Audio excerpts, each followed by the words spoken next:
La première, pas très compliquée, c'est lire et écrire des nombres entiers. Quand on parle de nombres entiers, de quoi on parle? OK. Donc, un nombre entier, toi, c'est plus le lire, donc vraiment dire, OK, 17, c'est, on l'écrit 10, 7. C'est ça que tu veux dire? Un nombre entier. Donc, lire, effectivement, lire ou écrire, ça va être ça. Quels sont les nombres entiers? Donc, oui, effectivement, lire et écrire, mais ici, lire et écrire, on veut plus dire, si on le met sur une droite, OK, ça va ressembler à quoi? Mais la première chose qu'il faut faire, c'est quoi un nombre entier? On parle de quoi? Est-ce que c'est de 0 à l'infini? Quand on parle de nombre entier ici, on parle de nombres entiers et on les appelle les entiers relatifs. Les entiers relatifs, ce sont les nombres qui sont positifs et les nombres négatifs. OK?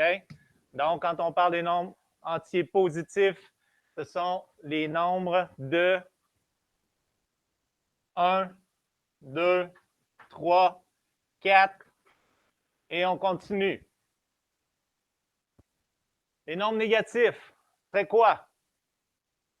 OK, donc tu as le moins qui est à l'avant, qui est devant, et après, on a 1, moins 2, moins 3, moins 4, et ainsi de suite. Est-ce que j'en ai oublié un? Le 0, pourquoi je l'ai oublié? Parce qu'il va dans les deux. Donc, le 0 est considéré comme étant et positif et négatif. D'accord? Donc, le 0 est considéré comme étant positif et négatif. Donc, si vous me dites qu'il est positif, si vous me dites qu'il est négatif, ça ne change rien. Vous avez raison. Pouvez-vous me donner des exemples où on va retrouver des entiers relatifs, donc des entiers positifs et des entiers négatifs? Est-ce que vous avez des exemples à me donner? Sur un thermomètre, donc sur un thermomètre, on a les entiers positifs et les entiers négatifs. Effectivement, si je prends ma voiture, je pars du point 0, je peux avancer. Donc, je vais faire 1 mètre, 2 mètres, 3 mètres. Et je peux reculer. Là, on va tomber dans les entiers négatifs. Ça marche? Donc, ça, on tombe dans les entiers négatifs. Est-ce qu'il y a un autre endroit qu'on a, mais que dans la vraie vie, on essaye d'être le moins dans cette situation-là possible? Dans l'argent, effectivement, mais qu'est-ce que tu veux dire par là? Dans les moins, qu'est-ce que ça veut dire quand on est dans les moins? Souvent, on va dire qu'on est dans le négatif. Sandrine? Quand on a des dettes. OK? Si j'ai 50 000 $, est-ce que j'ai des dettes? Non. Mais si je vous en dois 100 000, là, est-ce que j'en ai assez au total? Non. Donc, je suis dans les dettes de moins 50 000. Et on fait 100 000 moins 50 000. Là. Mais ce qui m'importe, c'est que ici, on est dans une dette. Et ça, on ne veut pas ça dans la vraie vie. Est-ce que ça va pour lire et écrire des nombres? Si tu as un nombre entier sur une droite, donc je vais faire une droite. Je vais essayer de la faire droite. Droite. Pas pire. Je vais avoir le... Quel nombre ici? Le 0. Hein? On va partir du 0. Et on va tasser. Donc, moins 1, moins 2, moins 3, moins 4, moins 5, moins 6 et moins 7. De l'autre côté, on y va de la même façon. Donc, 1, 2, 3, 4, 5, 6, 7. Oh, j'ai mis 8. Pour être capable de jouer avec ça, on l'a vu avec la température l'autre fois. Donc, normalement, on devrait être habitué. Donc, si j'ai un nombre entier, je vous demande de le placer, que, exemple, c'est moins 3,5, que vous n'aurez pas en sixième, mais moins 3,5, je m'en irai vers la droite ou vers la gauche. Si je vous demande de placer le moins 3, que ça va être difficile? Non. Donc, sur la droite, il faut être capable de placer le moins 3. Autre question. Est-ce que vous connaissez bien ces symboles-là? Symbole ici, est-ce que ça vous mêle?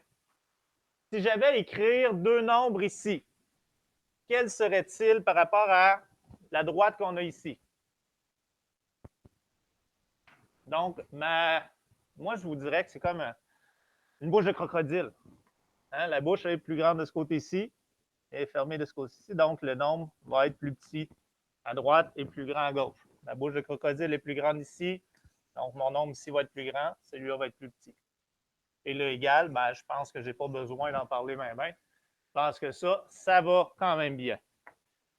Mathis, est-ce que tu voudrais me donner deux nombres qui iraient bien ici? Moins 6 et moins 5? C'est mélangeant, hein? Effectivement, on y va avec le contraire. Donc, moins 5 s'en vient ici et moins 6. Je vais aller avec un thermomètre d'abord. Est-ce qu'il fait plus chaud à moins 5 ou à moins 6?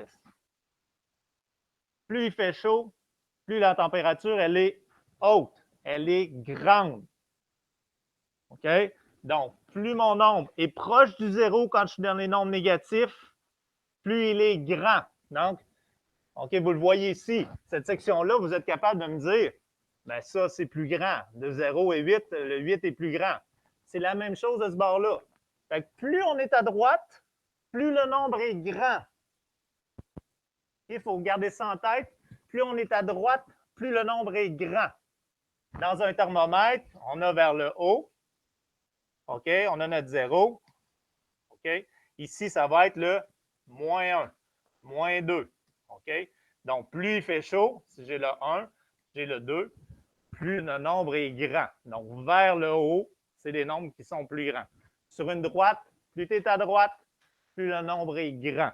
Tu pourrais me donner deux nombres ici qui, avec le symbole plus petit, pourraient fonctionner. Moins 1 et moins 4. Moins 4 et moins 1, effectivement. Donc, mon moins 1 est à droite par rapport au moins 4. Donc, mon moins 1 est plus grand. Je vais le mettre en argent. Si je dois 1 $, est-ce que je suis plus riche que si je dois 4 $? J'ai moins d'argent.